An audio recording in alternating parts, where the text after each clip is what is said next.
Mesdames et messieurs, nous sommes bel et bien ici au complexe Polytechnique Les Palmiers. Ici, c'est un complexe où nous offrons l'enseignement général, le premier cycle, de la 6e en 3e. Nous avons l'enseignement technique, notamment les filières telles que l'IMI, la F2, la F3, la F4. Nous avons la HR, les filières telles que la G2, comptabilité mécanique. Nous avons aussi une nouvelle filière maintenant qu'on appelle le métier de la mode et du vêtement. Si vous, parents, vous avez des enfants qui ont tenté le concours d'entrée, le test d'entrée au lycée d'État et qui malheureusement n'ont pas été retenus, ce n'est pas la fin du monde. Il y a bel et bien des lycées techniques privés, bien outillés et qui peuvent facilement vous aider à réussir, sinon qui peuvent facilement aussi former vos enfants au rang des lycées d'État. Donc faites confiance au complexe Les Palmiers de Toba ou à son adresse qui est à Zoupadjer et vous n'allez pas regretter. Alors, nous sommes tombés sur un élément très intéressant. Nous sommes tombés sur la déclaration du président, son Excellence M. Patrice Talon, sur l'enseignement technique. Et nous vous invitons à suivre avec nous l'élément afin que nous puissions analyser ensemble. Allons-y. Maintenant qu'on a commencé, vous verrez bien que dans 1 an, 2 ans, 3 ans, 4 ans, le Bénin va absorber un grand nombre de ces demandeurs d'emploi. Mais pour finir, la chose la plus importante que vous avez évoquée, on forme des gens, je l'ai dit, ça a soulevé beaucoup de polémiques, que nous formons des chômeurs. Parce que même quand il y aura des industries et consorts, si on ne sait pas faire, les gens viendront d'ailleurs pour travailler ici. On a voulu développer la fibre optique dans le pays. On a manqué de techniciens pour conduire la fibre d'ici au nord. C'est la réalité. On n'a pas de techniciens. Et c'est pour ça que depuis, on a créé l'école des métiers du numérique. Parce que c'est un domaine qui consomme beaucoup de main-d'œuvre, qui crée de l'emploi. Mais les gens ne sont pas formés. On veut des industries. Les industries sont venues ici, les gens sont venus ici pour installer des industries. Ils disent, on n'a pas de courant, c'est en train d'être résolu. Ils ont, comme on dit, checké dans le pays, on n'a pas grand monde formé au métier industriel. Donc aussi, on n'a pas des industries parce qu'on n'a pas la main-d'œuvre qualifiée. Et c'est pour ça qu'il faut rapidement qu'on inverse notre mode de formation. Et nous avons mis en place un plan, un nouveau mode de notre vision dans l'éducation nationale, qui ne sera pas aisé pour les uns les autres, mais qui est incontournable. Aujourd'hui, c'est vrai, nous formons à peine 30% de nos enfants dans les métiers, et encore. Parce que dans les métiers, il y a les métiers intellectuels comme la comptabilité, qu'on compte dans les métiers. Mais si on regarde les vrais métiers, les métiers pratiques, l'électricité, la mécanique, l'électronique, la plomberie, la menuiserie, qui sont des choses que nous consommons au quotidien, mais pour une bonne part sont importées. Si on forme les gens dans ces domaines-là, nous allons résoudre le problème de l'emploi plus vite que nous le pensons. Et notre programme, c'est de créer des écoles techniques presque partout. C'est lancé.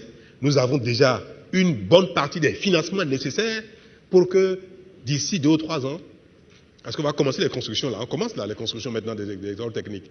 Dans toutes les communes, il y aura des écoles techniques, des lycées techniques, des collèges techniques.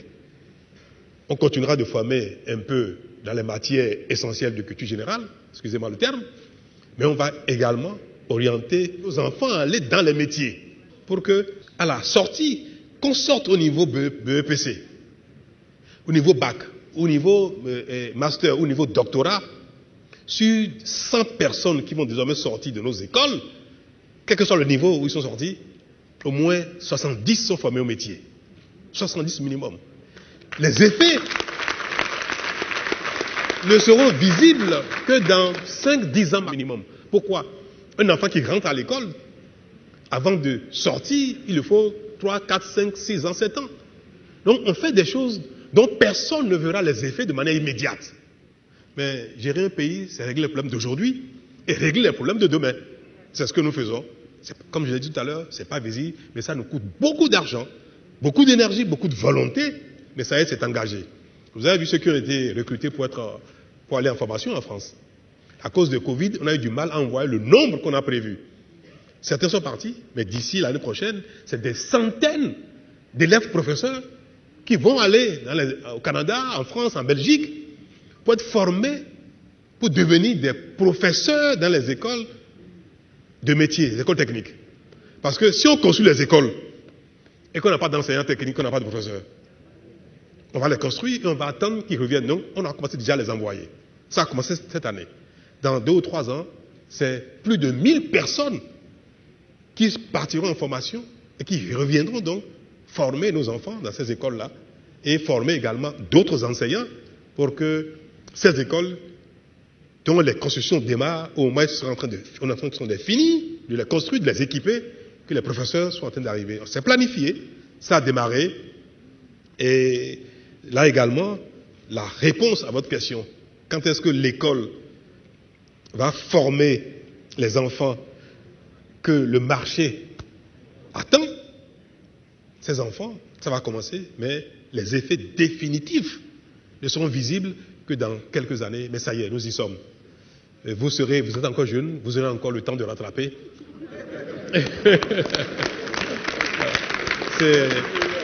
C'est déjà une partie du bilan qui est en cours, parce que c'est pas de l'action visible, mais l'essentiel est déjà pratiquement déjà fait. Je suis en train de voir dans la salle, même celui qui gère ce projet. Je le vois là. Et je peux dire qu'il travaille dessus. C'est pratiquement un peu ingrat, mais si ce n'est pas reconnu aujourd'hui, dans quelques années, on reconnaîtra vos efforts pour la promotion des écoles techniques, qui est désormais notre credo en matière d'éducation. Mesdames et messieurs, on a remarqué depuis quelque temps que quand nous finissons l'école, nous sommes condamnés soit à vendre des centres formatés au bois des voies, soit à vendre du crédit moyen au bois des voies, soit à faire la vacation, ou soit carrément être conducteur de motos émigrants. Et ça, c'est le sort qui est réservé à tous ceux-là qui font une mauvaise orientation après le PPC. Puis, ceux qui abandonnent les écoles, les bancs, depuis les cours primaires ou les cours élémentaires, c'est vrai, on le remarque, on remarque qu'on a une audace, fruit de l'abandon scolaire, mais on voit à leur niveau, ces artisans, généralement qu'on appelle les mécaniciens, les peintres et autres, là, on voit qu'il y a un lassisme dans le travail.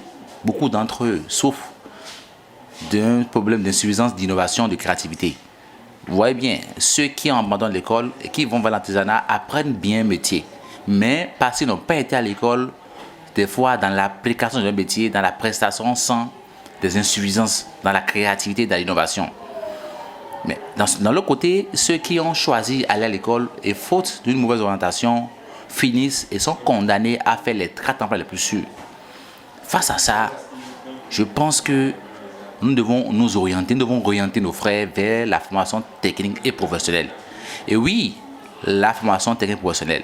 Là aussi, pour ne pas finir comme ces intellectuels qui ont des diplômes et qui n'ont pas la compétence, je vous conseille de choisir, oui, une école, et une vraie. Une école qui peut jumeler la pratique à la théorie. Et comme ça, vous êtes sûr que quand vous finissez vos 3 ans, quand vous finissez vos 2 ans, vous avez un cap qui fait de vous un technicien praticien, et vous avez aussi un DTI qui fait de vous un technicien supérieur vraiment de haut niveau. Donc aujourd'hui maintenant, la question n'est plus de savoir est-ce que la formation technique ou professionnelle est opportune. Non. Nous sommes déjà conscients qu'aujourd'hui, les filières telles que les filières de TIC, de mécanique, électricité, électrotechnique, métier de la mode, de vêtements, tous ces filières sont des filières innovantes dont nous avons besoin pour développer notre pays. Mais aujourd'hui, il faut que nous choisissions une meilleure école pour mieux comprendre, pour mieux apprendre, afin que véritablement à la fin de votre formation, vous soyez vraiment opérationnel sur le marché. C'est de ça qu'il s'agit. Donc, ensemble, disons oui à la déclaration du président Talon, disons oui à tout ce qui est dit autour de l'enseignement technique pour que nous puissions réussir massivement et avoir au Bénin des gens qualifiés, des gens prêts à relever les défis de leur temps. Merci.